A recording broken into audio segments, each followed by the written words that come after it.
There's things that men need to know about doing the ketogenic diet, things they need to know that they need to properly implement to get the most out of it, but also things that they need to know to sort of counteract a lot of the, well, not really substantiated stuff that people talk about online. All right, so let's go ahead and break it down. I have to first lead into this entire content piece by talking about leptin and talking about a vicious cycle that a lot of men end up getting trapped in, whether they are super overweight or just mildly overweight. I was 300 pounds before, and this was definitely a cycle that was hard for me to break. You see, there's something called metabolic hypogonadism, and it's not talked about all that much, but essentially what it is where if you have just even enough fat on you to cause a problem, it can completely disrupt your testosterone production. Okay, and it does so by limiting the amount of what is called sex hormone binding globulin. It's called SHBG. Now, what SHBG does is it grabs testosterone from the bloodstream and it pulls it into, well, reproductive fashion. Without SHBG, we run into a pretty serious issue. Well, what is happening if you're mildly overweight or obese? Well, what happens is the fat that is on your body contains enzymes that convert testosterone into estrogen. Okay, so that's one problem that we run into. The additional problem is we end up having less luteinizing hormone spikes. Now, what is that? Luteinizing hormone is something that is secreted by your brain. It's a signal that is pulsed by your brain to tell your testes to ultimately produce testosterone. So with weaker LH signals, weaker luteinizing hormone signals, we have weaker testosterone signals. With these two things combined, we end up with this hugely skewed ratio of testosterone to estrogen and overactive estrogen receptors. And these overactive estrogen receptors make it so that, well, we don't process carbohydrates as well because they affect what are called GLUT4 transporters. Different story for a different day. Anyway, that ends up being this vicious circle where we become somewhat insulin resistant, so we build more fat. Then we convert more testosterone into more estrogen, become more insulin. Anyway, you get the point here. But what's interesting is there are other studies now that are finding that testosterone affects our insulin levels independent of the pancreas. Okay, so they took a look at people that were low testosterone, okay, and relatively just unstable insulin levels. They found when they gave them exogenous testosterone, like in a supplement or exogenous form, they ended up having a stabilization of their glucose. Their insulin levels stabilized, their glucose levels stabilized, showing that testosterone directly has an effect. Anyhow, point being, we do need to pay attention to our testosterone levels. And if you look at the just tip of the surface, you might think, oh, well, the ketogenic diet isn't really good for testosterone. But no, that couldn't be further from the case. You see, the problem that we run into is more about leptin than it is about testosterone per se. Leptin is this hormone or this signal that is secreted by our fat cells. But the problem is most of us are living in a state of very high levels of leptin. When our leptin levels are high, we impair the judgment of basically our hypothalamus and our pituitary to secrete those luteinizing hormone spikes. So with high levels of leptin from being overweight, we don't produce as much luteinizing hormone and we don't produce as much testosterone. But here's an interesting study that was published in the journal Lipids that flips everything on its head and gives us some new clarity. They took a look at two kinds of diets. One was a low-carb diet and one was a little bit more standard. The first diet was the low-carb diet and had 12% carbohydrates, 59% fat, and 28% protein. The other diet was 56% carbohydrate, 24% fat, and 20% protein. So not ridiculously low fat, but much more low fat than the ketogenic protocol. Well, they saw that, yeah, both groups lost some weight. Okay, but what was wild was that the lower carb group had significantly lower levels of insulin, 49% lower versus 17% lower in the other group. But what was even more interesting were the leptin levels. 42% lower leptin levels in the keto group compared to 18% lower in the non-keto group. Now, where it gets really fascinating is they did some algorithms and some mathematical equations to normalize this for the amount of fat mass they had. Okay, because one could argue, be like, okay, well, yeah, the ketogenic diet lost more fat, so they just secreted less leptin. No, when they actually normalize it to actually look at it mathematically, they found that no, just as a whole, eating in a ketogenic fashion lowers your leptin. But it lowers your leptin because it's improving your leptin sensitivity, meaning that the leptin you are producing is actually getting to its destination, not getting lost in nowhere land along the way. I digress. Less leptin generally equates to more testosterone. But then you get people out there that are going to say, no, it's the worst thing you can do for testosterone. You need carbs for testosterone. So let's go ahead and look at another study that paints it pretty darn clear. So this study was published in the journal Endocrine, and it was cool because they put subjects on a lower carb diet that had high levels of protein. So less than 30 grams of carbohydrates, but 40% of their overall diet coming from protein. This is more along the lines of what I would recommend for a male that's doing the ketogenic diet. Well, guess what? It didn't take long before they noticed that there was a 218% increase in testosterone when they went on a ketogenic diet. What the heck is going on? Probably has to do with the lower levels of leptin, or the leptin actually reaching its signal so we could actually produce testosterone. But correlation does not always equal causation, so let's look at some more things. We have to remember that when you are on a ketogenic diet, you have less inflammation. Okay, the ketones themselves, beta-hydroxybutyrate, are inflammation blunting. Okay, they stop or at least slow down the production of nuclear factor kappa B and the NLRP3 inflammasome. That's complicated gobbledygook, which basically means that there's less inflammation and there's a better signal. So that means that there is less static, less inflammation, okay? And that less static means that the kisspeptin neurons, which produce what is called GnRH, which ultimately allows the pituitary to secrete luteinizing hormone and increase our testosterone, it means it's more sensitive. It means that it can actually receive the signal. So if these kisspeptin neurons are clouded by foggy, fuzzy inflammation, they don't get the signal in the brain to actually start the process to ever really build testosterone levels. Additionally, when we are on keto, we're typically eating good, hearty forms of cholesterol, the kinds that we should be, right? Good fatty fish, good quality pasture-raised organic eggs, these kinds of things that are very, very good for cholesterol in the bloodstream, right? We're not talking about just like manufactured, we're talking about dietary cholesterol. Well, that gets sucked up into the testes to ultimately produce testosterone.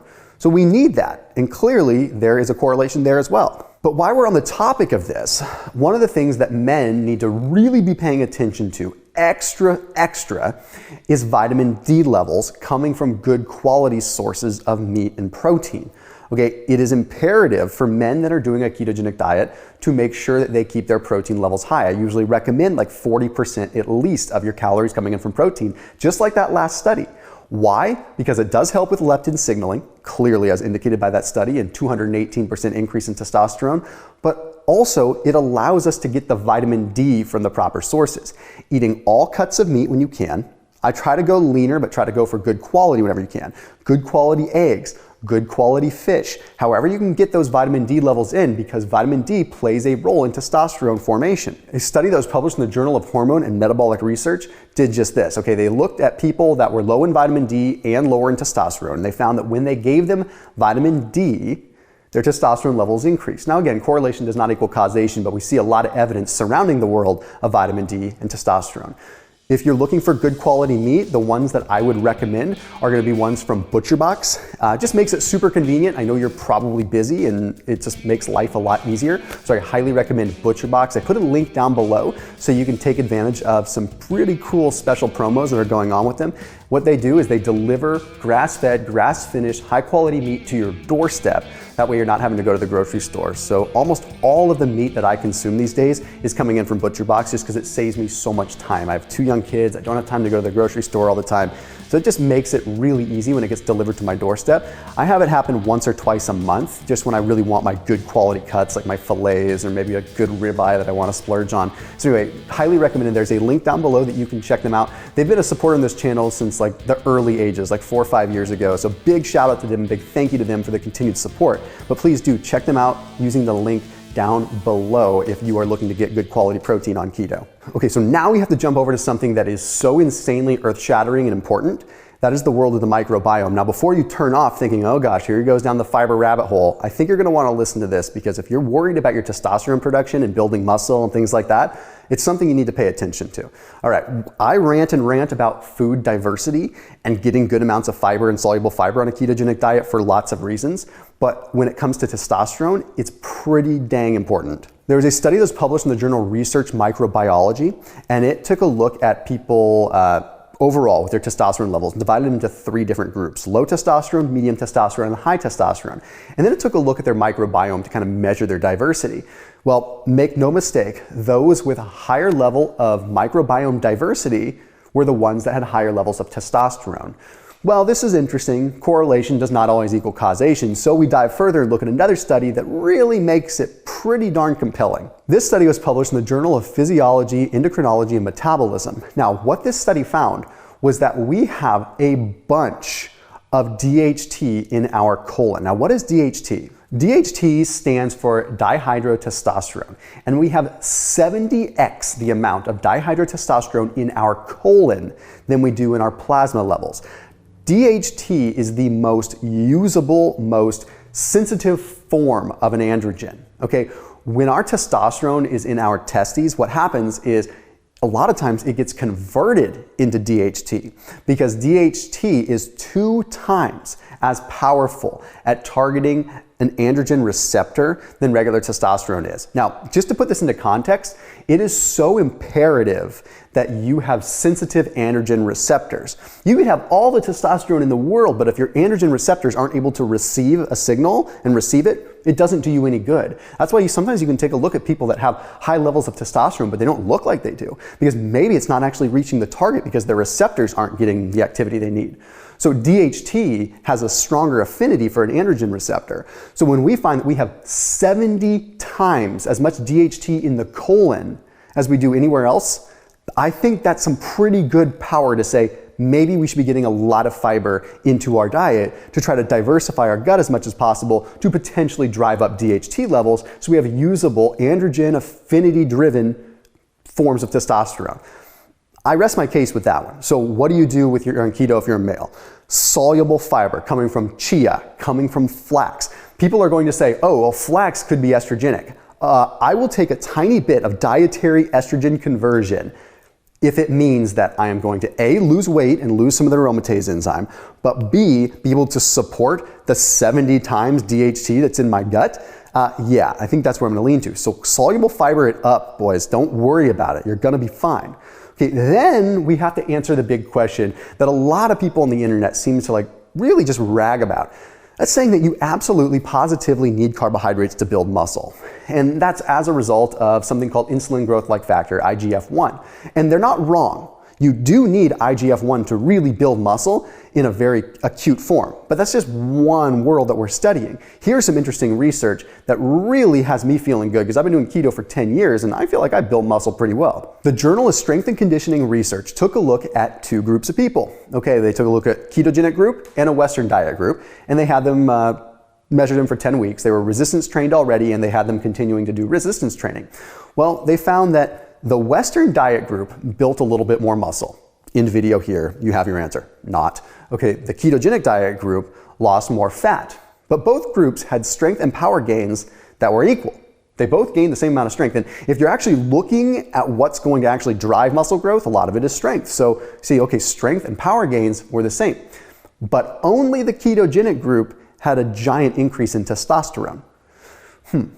So when we look at the big picture, IGF could be triggering a short-term sort of anabolic signal to allow the muscle to grow, but also the carbohydrates are going to draw more water into a muscle, which is going to make it temporarily larger.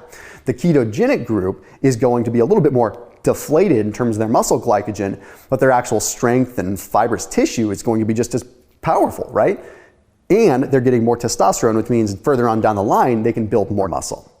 So for men, the ketogenic diet works phenomenally well. We just have to focus on 3 things. Vitamin D levels as much as we possibly can, protein as much as we possibly can, and microbiome as much as we possibly can. And then the 4th sort of lingering thing is if you are overweight, by all means, absolutely, positively lose the fat first as your main focus point before trying to build muscle. You will put on muscle better if you have less aromatization enzyme turning your testosterone into estrogen and messing up your insulin sensitivity. So as always, please keep it locked in here on my channel. Don't forget to check out ButcherBox, and I'll see you tomorrow.